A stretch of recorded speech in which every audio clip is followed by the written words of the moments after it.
અંકલેશ્વર નગરપાલિકામાં 10 નવી સમિતિઓની રચના, હોદ્દેદારોમાં ઉત્સાહ વચ્ચે મિનિટ્સ બુકના વિલંબ મુદ્દે વિપક્ષના આકરા પ્રહાર.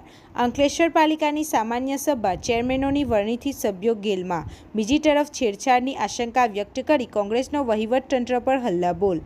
અંકલેશ્વર નગરપાલિકાની તાજેતરમાં મળેલી સામાન્ય સભામાં વહીવટી પ્રક્રિયાના ભાગરૂપે 10 વિવિધ સમિતિઓની રચના કરવામાં આવી છે. આ સભામાં નવી સમિતિઓ માટે ચેરમેન અને અધ્યક્ષોની સત્તાવાર વરણી કરવામાં આવતા રાજકીય માહોલ ગરમાયો હતો. પાલિકાની મહત્વની ગણાતી કારોબારી સમિતિના ચેરમેન તરીકે રાહુલ વામજા, માધ્યમિક શાળા સમિતિના ચેરમેન તરીકે શિલ્પા સુરતી અને ડિસ્પેન્સરી સમિતિના અધ્યક્ષ પદે દીક્ષિતા રાણાની નિમણૂક કરવામાં આવી છે. આ ઉપરાંત અન્ય સમિતિઓના વડા પણ જાહેર કરાયા હતા, જેમાં રિક્રિએશન સમિતિની જવાબદારી હેતલ ગાંધીને, હેલ્થ એન્ડ સેનિટેશન સમિતિ નરેન્દ્ર પટેલને, લાઇટ સમિતિ મનીષા પટેલને, વોટર વર્ક સમિતિ વિશાલ ચૌહાણને, વાર્ડન સમિતિ અંકિત રાઠોડને, ડ્રેનેજ સમિતિ સંદીપ પટેલને અને એપીએમસી સમિતિની જવાબદારી અમીષા પટેલને સોંપવામાં આવી છે. આ નવી નિમણૂકોને પગલે સમિતિઓમાં પદ મેળવનારા સભ્યો અને તેમના સમર્થકોમાં ભારે ઉત્સાહ જોવા મળ્યો હતો. જોકે પદથી વંચિત રહી ગયેલા કેટલાક સભ્યોમાં આંતરિક નારાજગી પ્રવર્તી હોવાનું પણ ચર્ચાઈ રહ્યું છે. સામાન્ય સભાની કાર્યવાહી સંપન્ન થયા બાદ વિપક્ષ કોંગ્રેસ દ્વારા નગરપાલિકાના વહીવટ અને સત્તાધીશો સામે આકરા પ્રહારો કરવામાં આવ્યા હતા.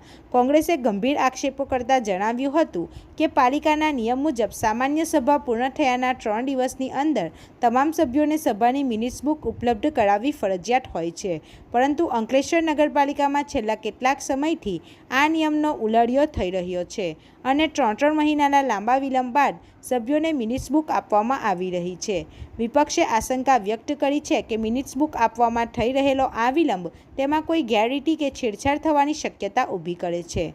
આ મુદ્દે પાલિકાના પારદર્શક વહીવટી સામે અનેક સવાલો ઊભા થયા છે. જોકે આ સમગ્ર વિવાદ અને વિપક્ષના સણસણતા આક્ષેપો અંગે સત્તાપક્ષ તરફથી હજુ સુધી કોઈ સત્તાવાર પ્રતિક્રિયા કે બચાવ રજૂ કરવામાં આવ્યો નથી. રિપોર્ટર હુમેદ સૈયદ સાથે ગુજરાત અદ્ભુત ન્યૂઝ ગુજરાતી. આજરોજ સામાન્ય સભાની બેઠક બોલાવવામાં આવી હતી નગરપાલિકાની અધ્યક્ષતાની, અને આ સામાન્ય સભામાં ટોટલ 15 કામ લેવામાં આવ્યા હતા. તેમાં વિપક્ષ દ્વારાનું એક કામ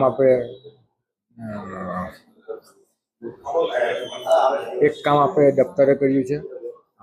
આજ સામાન્ય સભામાં આજ રોજ દરેક કમિટીઓની નિમણૂક, ચેરમેનશ્રીઓની નિમણૂક કરવામાં આવી હતી. તે અનુસંધાને કારોબારી સમિતિના ચેરમેન તરીકે શ્રી રાહુલભાઈ નાગજીભાઈ વામજાની નિમણૂક કરવામાં આવી હતી. માધ્યમિક શાળા સમિતિમાં શ્રી શિલ્પાબેન સુરતી ચેરમેન તરીકે નિમણૂક કરવામાં આવી હતી. ડિસ્પેન્સરી સમિતિમાં શ્રી દીક્ષિતાબેન કેયુભાઈ રાણાની નિમણૂક કરવામાં આવી હતી. રિક્રિએશન બાગ સમિતિના ચેરમેન તરીકે શ્રી હેટલબેન મિનેશકુમાર ગાંધીની નિમણૂક કરવામાં આવી હતી. હેલ્થ એન્ડ સેનિટેશન સમિતિના ચેરમેન તરીકે શ્રી નરેન્દ્રભાઈ ગણપતભાઈ પટેલની નિમણૂક કરવામાં આવી હતી. લાઇટ કમિટીના ચેરમેન તરીકે શ્રી મનીષાબેન હેમંતભાઈ પટેલની નિમણૂક કરવામાં આવી હતી.